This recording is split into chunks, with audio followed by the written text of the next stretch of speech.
Assalamualaikum Assalamualaikum warahmatullahi wabarakatuh.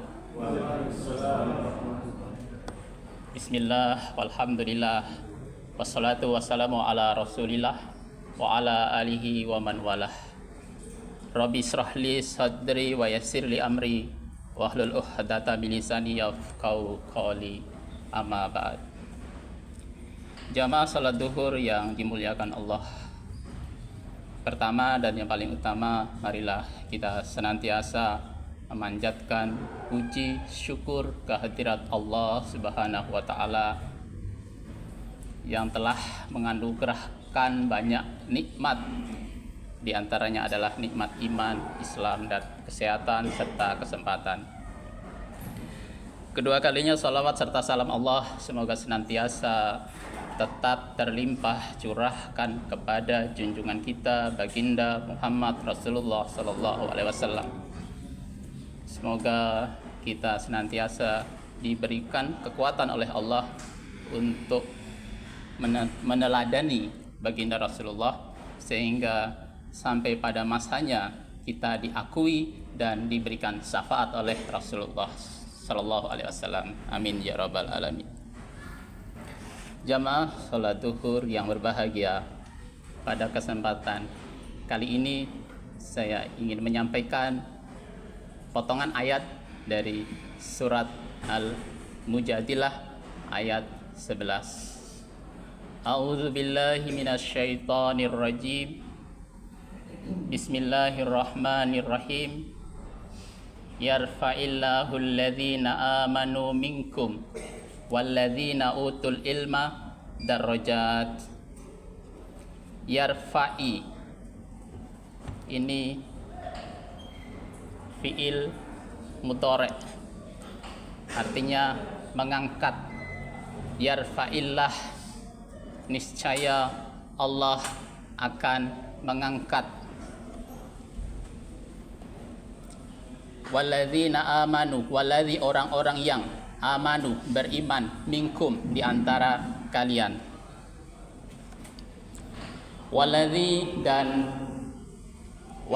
dan orang-orang yang utul ilma diberikan ilmu, darajat.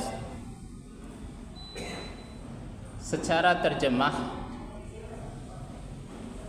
niscaya Allah akan mengangkat derajat orang-orang yang beriman dan orang-orang yang berilmu. Ini sekaligus menjadikan motivasi dan kabar gembira bagi kita sebagai kaum yang beriman dan berilmu, di mana gabungan dari orang yang beriman dan berilmu sering disebut dengan ulul albab. Jika kita hubungkan pemahaman tersebut dengan pemahaman hakikat manusia, manusia dikatakan manusia apabila memenuhi 3 unsur. Yang pertama ada unsur jasadiyah, yang kedua ada unsur ruhiyah, yang ketiga ada unsur akal.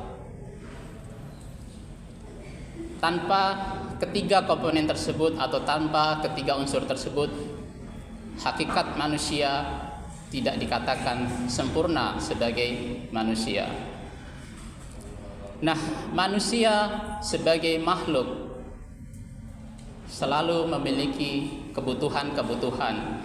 Di antaranya adalah kebutuhan bagi jasadiyah, kebutuhan bagi ruhiyah, dan kebutuhan bagi akal. Jasad manusia itu terbuat dari tanah. Segala kebutuhan jasadiah kita, apa yang kita makan, apa yang kita minum, apa yang kita gunakan, baik kendaraan, baik rumah, apapun itu berasal dari tanah. Karena jasad kita berasal dari tanah, kebutuhan jasadiah kita berasal dari tanah. Kemudian nutrisi bagi ruh, yaitu beribadah. Di zaman Rasulullah ada seorang sahabat yang badannya kurus, tetapi karena ruhiyahnya kuat, dia mampu memenangkan peperangan. Jadi kekuatan fisik hakikatnya adalah pada kekuatan ruhnya. Kebutuhan atau nutrisi bagi akal yaitu ilmu. Kalau kita menjadi manusia yang memahami hakikat kehidupan diri kita, kita tidak hanya memenuhi unsur kebutuhan jasad kita, tetapi kita di samping jasadiah kita penuhi kebutuhannya, kita bekerja, kita mencari nafkah untuk kebutuhan jasadiah kita, makan, minum, rumah, kendaraan dan lain sebagainya. Busana, ini semua dari tanah. Kita jangan lupa bahwa ada kebutuhan atau nutrisi ruh, yang mana kebutuhan ruh itu hanya bisa dipenuhi dengan cara banyak-banyak beribadah. Dan kebutuhan akal yaitu dengan banyak-banyak belajar, banyak-banyak ilmu. Jadi ketiga komponen ini harus terpenuhi dengan seimbang. Bukankah ayat yang pertama turun di dalam Al-Quran yaitu Iqra bismi rabbikal ladzi khalaq. Iqra fi'il amr, bacalah dengan menyebut nama Rabbmu. Pernahkah kita bertanya apa yang dibaca?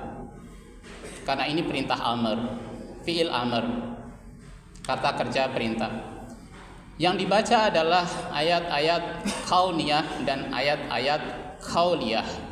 Ayat-ayat kauliyah ini berupa kitab suci yang berisi pedoman-pedoman bagaimana kita beribadah kepada Allah Subhanahu wa taala, dan ayat kauniyah yaitu mikrokosmos dan makrokosmos dari hamparan jagat raya ini, yang mana ketika kita belajar, kita mempelajari keduanya, maka hakikat yang dapat kita simpulkan adalah kita akan menemukan tujuan sejati dari manusia dari kata Iqra bismi rabbikal ladzi khalaq. Tujuan yang pertama yaitu wa ma khalaqtul jinna wal insa illa liya'budun. Tidaklah kuciptakan jin dan manusia, kata Allah, melainkan untuk beribadah padaku. Dan inni ja'ilun fil ardi khalifah. Aku hendak menciptakan manusia di muka bumi sebagai khalifah. Dan keduanya yaitu dengan ilmu. Karena kita diberikan amanah untuk membangun peradaban. Nah, dari kesemua ini tujuan yang utama adalah tadi beribadah dan menjadi khalifah. Semoga kita semua digolongkan dan dimasukkan termasuk golongan orang-orang yang beriman, berilmu, yang disebut sebagai ulil albab. Amin ya rabbal alamin. Akhir kata, nasru minallah wa fathul qarib. Wassalamualaikum warahmatullahi wabarakatuh.